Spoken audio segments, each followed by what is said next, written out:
Hello, c'est Greg, j'espère que tu vas bien et je te souhaite la bienvenue dans cette nouvelle vidéo. Alors là, je te fais un format un petit peu différent. En fait, je suis situé sur un de mes derniers projets immobiliers. Je te le présenterai dans une prochaine vidéo, mais en fait là, c'est un projet où il y a un ensemble immobilier composé de plusieurs appartements. Et là, en fait, je suis situé dans un des appartements qui est mis en vente. Alors ça, c'est pas un appartement qui est rénové, il est vendu comme ça en l'état. Je te ferai vraiment un petit détail par la suite, mais en fait là, ce que je voudrais te partager dans cette vidéo, c'est un petit constat du marché actuel. C'est-à-dire que moi, personnellement, je suis souvent sur le terrain, je fais beaucoup de visites, je côtoie pas mal d'agents immobiliers. Et là, par rapport à plusieurs mois que j'ai fait là depuis le début d'année 2023, là, quand je te fais cette vidéo, on est au mois de septembre 2023. Donc, je pense que tu la verras aussi, toi, au mois de septembre 2023. Et selon peut-être ta région, tu pourras avoir aussi peut-être le même constat. Alors là, je te fais une parenthèse. En même temps, je me balade dans l'appartement, donc tu vois à quoi il ressemble. Il est vraiment dans son jus, il y a tout à refaire. Alors bien sûr, le prix qui est affiché, il est affiché par rapport à la rénovation qu'il y aura à faire. Mais il y a un gros potentiel parce qu'il y a deux entrées, il y a déjà un compteur électrique, un compteur d'eau, il y a un étage où on peut aussi aménager un grenier. Bref, dans tous les cas, je te montrerai un petit peu dans le détail à quoi ressemble tout le projet immobilier. Là, je suis juste dans un appartement et il y en a trois. Là, par exemple, quand tu vois derrière moi l'état de la cuisine, tu vois qu'il y a vraiment tout à refaire. Alors, le constat que je peux te faire un petit peu, le retour que je peux te faire par rapport à tout ce que j'ai vu là sur le terrain, on va dire ces 9 mois qui ont passé, c'est qu'en fait, depuis, on va dire 2020 après le Covid, j'ai trouvé qu'il y avait une bonne évolution au niveau de l'immobilier. Quand je te dis une évolution, c'est qu'il y a pas mal de prix qui ont bien repris et je trouve que ça a stagné là depuis début 2023. En plus, il y a eu une hausse des taux d'intérêt, donc ça n'a pas joué en notre faveur. Ce qui fait que depuis début 2023, il y avait une stagnation. Je pense qu'en fait, il y avait pas mal de biens immobiliers en 2021-2022 qui avaient bien évolué, surtout au niveau des prix, que ce soit des maisons, des appartements. Mais je pense qu'il y en avait pas mal aussi qui étaient un petit peu surévalués. Donc là, il y a eu une grosse stagnation et en fait, sur certains biens aussi, je vois, il y a beaucoup de biens qui ont été mis à la baisse. Ça pourquoi? Parce qu'en fait, vu que les taux d'intérêt ont augmenté, indirectement, la capacité des futurs acquéreurs réduit et ils ne peuvent plus acquérir le bien qu'ils souhaitaient. C'est-à-dire que si par exemple, il y a quelques mois de ça, ils voulaient acquérir, je sais pas, je te dis un exemple au hasard, une maison de 100 mètres carrés, aujourd'hui c'est beaucoup plus difficile et ils pourront acquérir par exemple qu'une maison qui fait 75 mètres carrés. Alors il y a pas mal de personnes qui ont eu du mal à comprendre ça. Les agents immobiliers aussi ont voulu se dire on va peut-être patienter un peu, on va voir ce que ça va donner. Mais moi je le constate vraiment tous les jours. Depuis début 2023, il y a eu énormément de biens qui ont été mis à la baisse.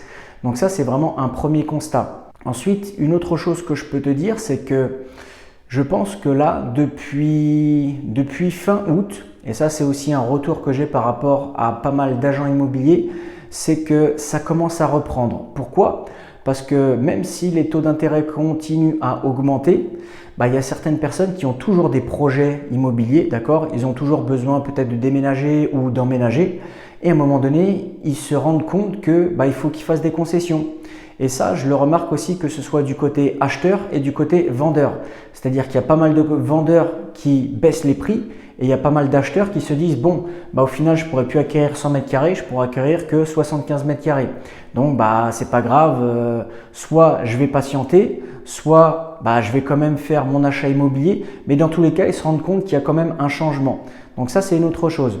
Ensuite, ce que je peux te dire, c'est que les biens qui sont chers, quand je dis des biens chers, c'est aux alentours des 400 000, 500 000 euros, ça a toujours du mal à se vendre. Pourquoi ?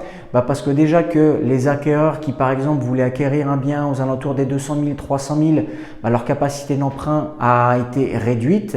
Là, ceux qui voulaient acquérir un bien aux alentours des 400, 500, c'est exactement la même chose. Et si avant ils avaient un budget de 400 000, 500 000 euros, peut-être qu'aujourd'hui leur budget n'est plus que de 300, plus que de 350. Et ça, mine de rien, quand tu te positionnes sur un bien, que tu fais par exemple une rénovation et que tu veux le revendre aux alentours des 400, 500, ce sera toujours un petit peu plus difficile de le vendre. Alors bien sûr, tout dépend après de ton secteur.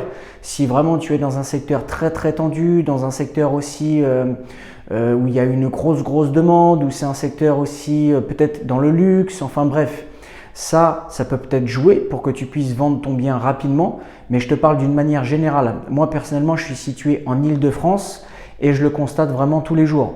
Les biens qui sont aux alentours des 400 500 000 euros ont vraiment beaucoup de mal à se vendre.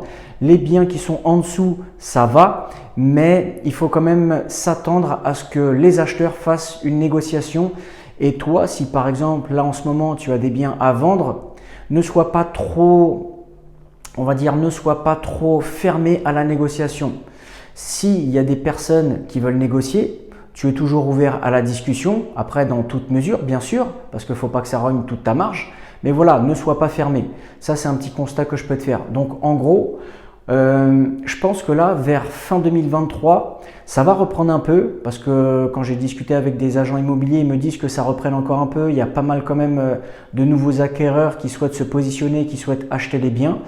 Et d'un autre côté, ils essaient quand même de négocier un petit peu. Donc les vendeurs, il faut que nous, par exemple, si on a des lots à vendre, qu'on soit assez flexible sur le prix et qu'on ne soit pas trop fermé à la négociation.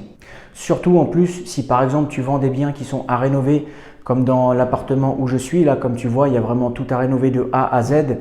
Donc à chaque fois que je discute avec une personne en général et que je fais une visite, il me dit souvent, est-ce que vous êtes ouvert à la discussion et tout ça. Donc après, bien sûr, faut toujours être ouvert à la discussion, mais dans toute mesure, il ne faut pas qu'il fasse non plus des grosses négociations, parce que comme je te le dis, il ne faut pas que ça rogne non plus toute notre marge.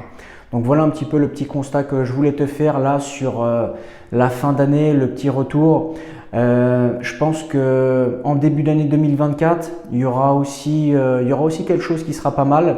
Donc des fois, ça peut être aussi intéressant d'attendre un petit peu. Si tu peux te permettre par exemple d'attendre 2-3 mois avant de vendre un lot, parce que tu sais que par exemple début 2024, peut-être que ça va reprendre un peu, peut-être qu'il y aura beaucoup plus d'acquéreurs que ce qu'il y avait en 2023, parce qu'en 2023, il y a beaucoup de personnes aussi qui ont voulu remettre leur projet à plus tard.